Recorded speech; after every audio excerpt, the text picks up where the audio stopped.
Moving to a new country sounds so exciting. Really is so exciting. And then moving alone to a country whereby no family members, no friends, just you and you alone. Now you have to deal with the new version of you, the weather, the weather, the people. Now it's like you're learning how to socialize with people again, because now these are new people you've just met. You don't know them, you don't know their language, you don't know like their culture, like everything. Now it's new. You being there, you're new. So today we're going to be talking about how I moved to Kuwait, the culture shock, and the growth. So hi, welcome to my channel. It's Galula, and don't forget to click that button. Yeah, please comment, share, like. Welcome, and to my new subscribers, can't forget you guys. Thank you so much, and welcome to my channel. We're gonna have fun. Yeah, that's what I say for now. So let's dig in on moving to a new country alone, the growth and the culture shock. So I have my book here. This is my notebook that I've been noting things for this past, should I tell you how many years? No, guess for yourself. For these past years and how I moved to Kuwait. And actually before I moved to Kuwait, I had gone to another country. Should I tell you which country is it? Oh, it's Lebanon. So before I came here, I went to Lebanon first. My friend, the first thing that shocked me, I was just okay. I was excited, like, you know, you've gotten a job, and all of a sudden you're thinking about you're going to be paying the salary. You have plans. You've planned how you will be saving your money. How you'll be saving your money, on how much you'll be sending home. You know, now you're like, God, thank you so much. I've gotten a job. But when I reached at the airport, it's where everything, I think, changed. Actually, I was just okay, and then when I reached to the transition, we get that time I was transitioning at the Sharjah. So when I reached at this Sharjah.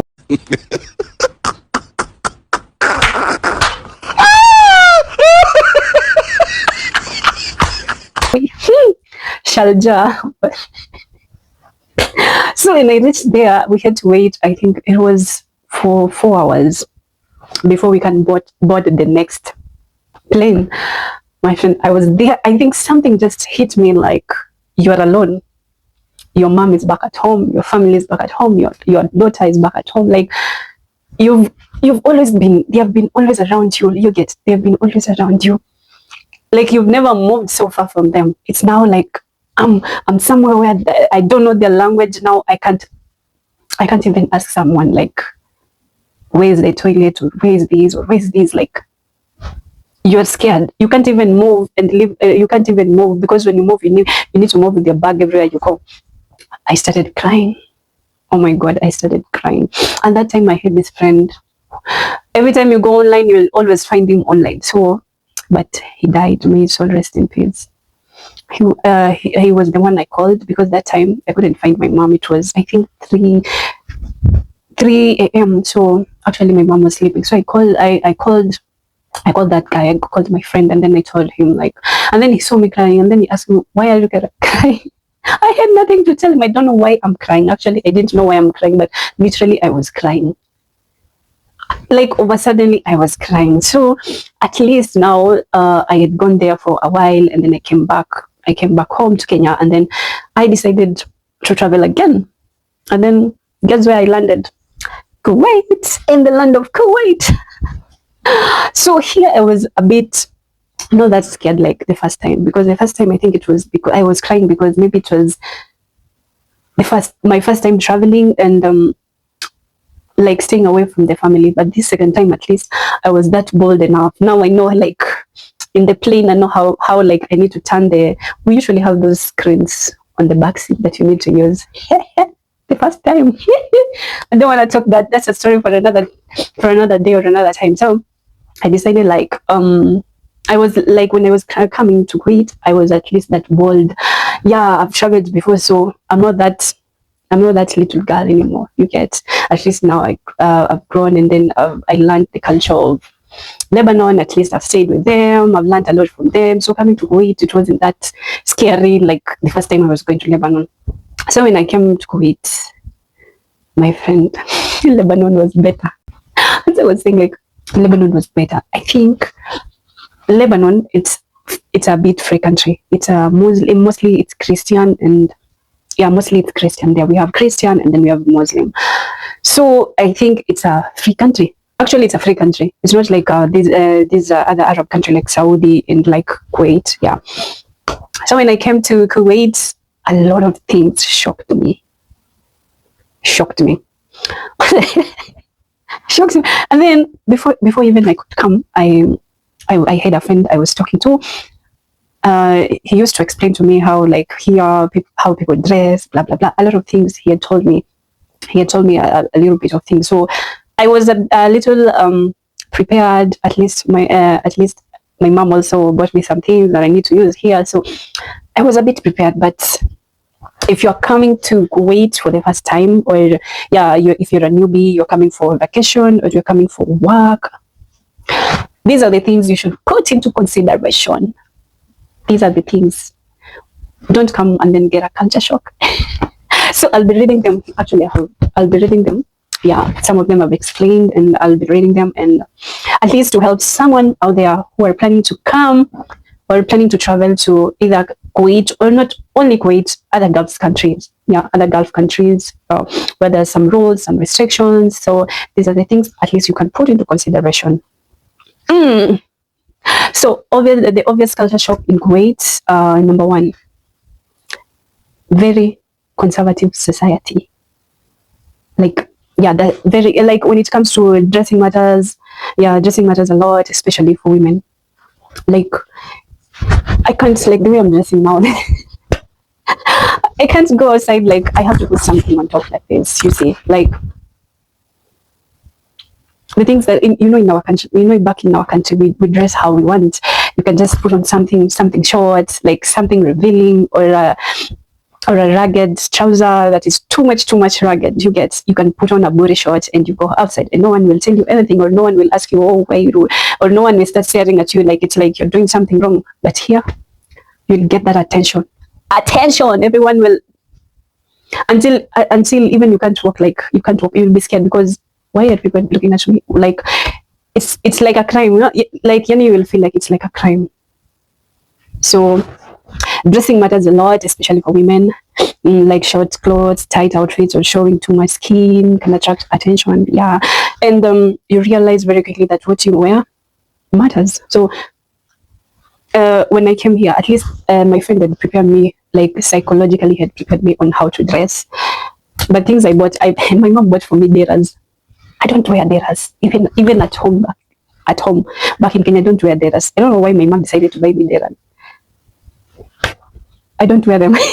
I came with them, but I don't. So for me, like, I always do trousers most of the time, even skirts. I think I have 2 skirts, which I've never worn them, but I have them. I have them here. So mostly I do trousers, dresses, no. It's just trousers. Not too much revealed, not those ragged trousers that show too much skin, no. I have some which are just ragged on my knees. Yeah, tattered. Yeah, they're just tattered on my knees alone, like, but not too much skin showing. And I love wearing t-shirts because those are the things that I bought too much when I was coming. Nowadays, at least I'm trying to buy some crop tops, but when I wear them, I have to put something on top because I don't want that attention, baby girl. I don't want that attention. And actually, this is the first culture shock here in Kuwait. You can't go to the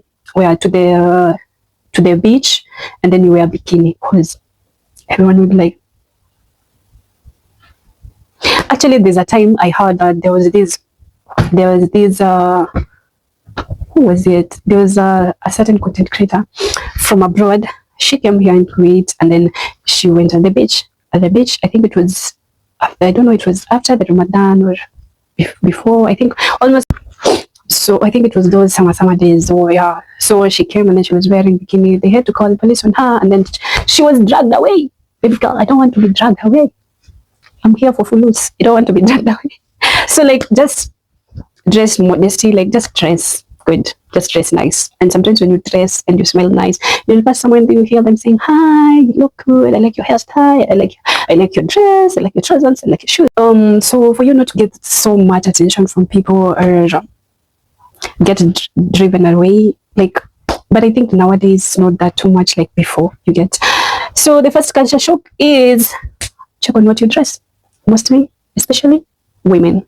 Yeah, especially women. So number 2, gender dynamics. Oh my god, you get like some cafes and restaurants have family only sections, and public flirting or affection feels uncomfortable or it's inappropriate. Dating is very private and discreet.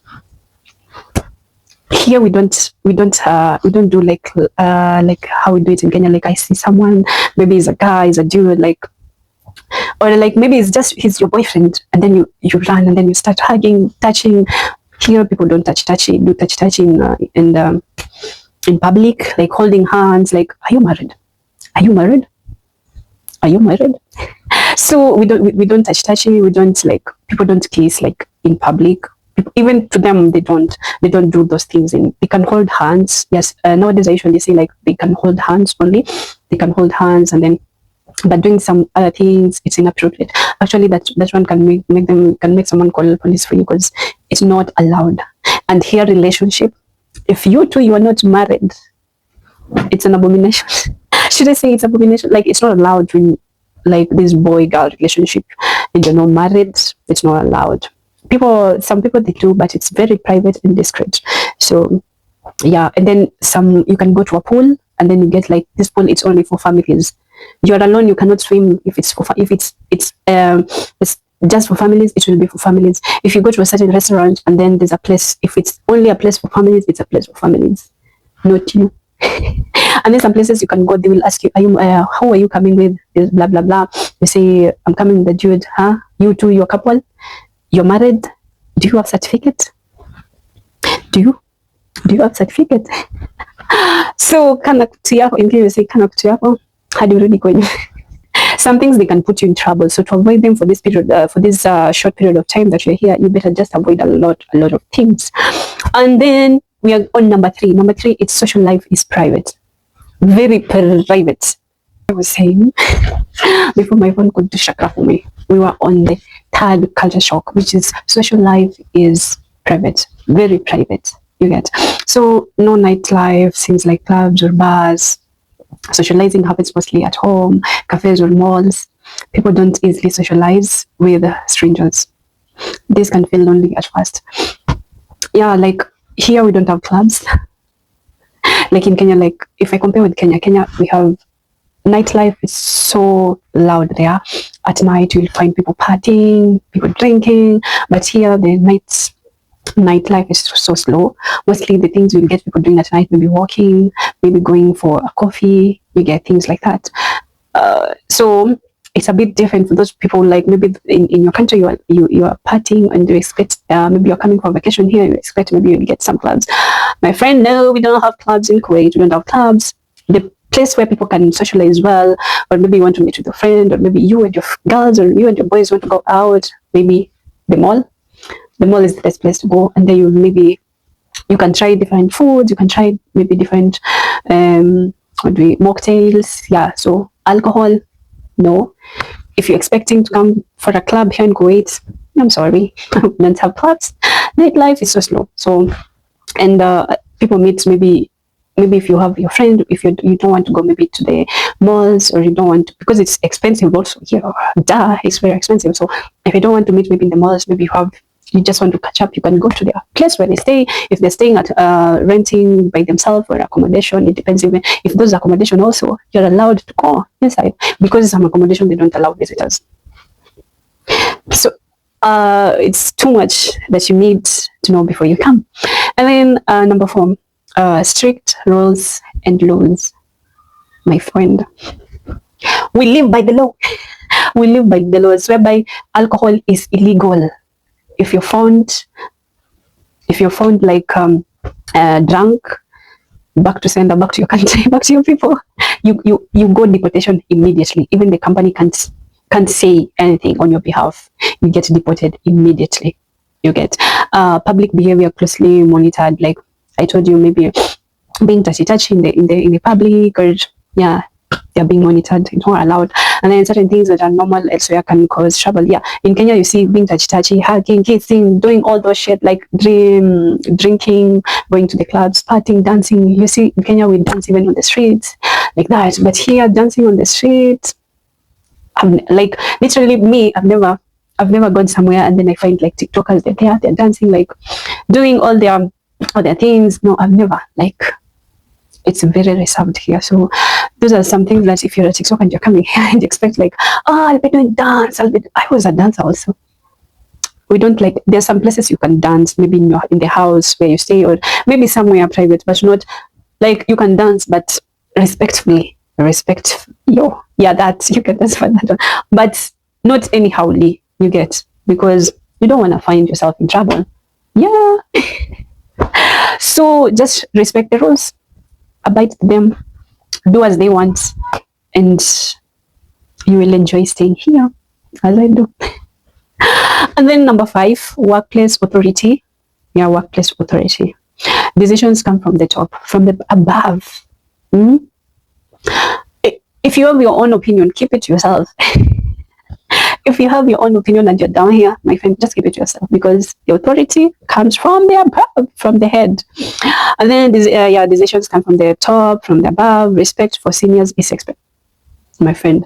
Even that person is like how, like, you will have to respect. You will have to respect him or her. You will learn by force, by fire. And then speaking up can feel intimidating. Exactly. Your opinion, sometimes your opinion doesn't matter. You have something to say, maybe it will help. If for them they can't find a way, your opinion may not matter in any place. If you don't have that, if your ranking is not here, if you are not in a hierarchy here,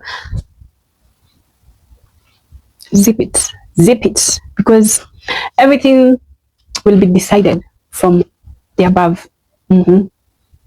It's not like Kenya, like whereby the president can say this and then people are like, no. Here when they say, you will follow. Respect. And on to number 6. Extreme weather. Mostly summers are intensely hot. Hey, tell me why I need to wear something to cover up. Like I don't need to show my body, or I don't need to reveal my body. But the weather it's not allowing. It's like you get yourself here, like, and then this weather, I don't know why it's hitting, like it's very hot, but sweating sometimes you can't sweat, but you feel like you're burning. You know when someone puts a fire somewhere and they're adding firewood inside, and then maybe you are next to that fire, how you usually feel, that heat that comes from that fire, that's how we usually feel, if you understand what I'm trying to mean. If you have ever gone to your village and then you sit next to the fire and then they keep on adding firewood and the fire is blazing too much, so the heat that always comes from that fire, that even you can't resist it, you need to move back. Here you will have to resist it, like, because where will you stay? You will, if you're going to work or you're going to shop, you will walk through that heat until the supermarket, until where you're going. So sometimes walking long distance, it's rare. Actually, besides walking long distance, it's rare. People use bus, taxis, and when you enter into the bus, there is AC. If you enter in the taxi, there's AC. If you enter the supermarket, AC. So it's like you're moving from the AC, you enter in the AC, yeah, you go in the heat, from the heat, AC, heat. So it's like that. It's like it's always written that. And then outdoor life is limited for months, like for that period of summer, my friend. Utaitana, because joto huko. It's very, actually it's Kuwait, it's amongst the hottest countries. Yeah, it's among the hottest countries in the world. Is it in the Gulf country or in the world? Because here it's extremely, like literally extreme hot. And then people mostly move from AC to AC. Yeah, that's what I was telling you. And then this affects mood, routine, and social life more than people expect. And then there's a time they said it was during summer. That time I was at work, and then my manager was like, it has been said you're not supposed to be found outside standing in the heat, because it can affect you. having headaches, and then you can collapse. Actually, it's usually affects during summer. A lot of people, they have migraines, they have headache, like too much. So sometimes it's not allowed when you stand in the heat for so long, because it affects your health also. Yeah, and not only extremely hot. Right now it's cold outside here. If you step outside, or if I switch off the AC, because now the AC it's on the heat side. It's not on the cool or the cold side. It's on the heat side. So that's why you see I'm wearing this one. But without that, I'll be like this. So like the weather here, whether like there's no, I don't enjoy whether it's summer, whether it's winter time. I usually don't enjoy, because it's extreme. It's extremely hot. When it's cold, it's extremely cold. So my friend, and it's not snowing here. It doesn't snow, but the cold until the so that's how we survive. But that one you can't get used to. When it's cold, trust me, people fell out. People get sick. People usually get sick, so you just have to deal with it. I don't know how I can tell you how to deal. You will have to deal with it your own way. If it's hot, try to put on some lighter clothes, you get, and avoid staying on the heat outside. During the winter, try on to put something heavy. It's better you put on a sweater, then add on a hoodie, then add on a jacket. That one will keep you warm and away from sickness. So it's a matter of keeping yourself safe. Yeah, safety starts with you. And then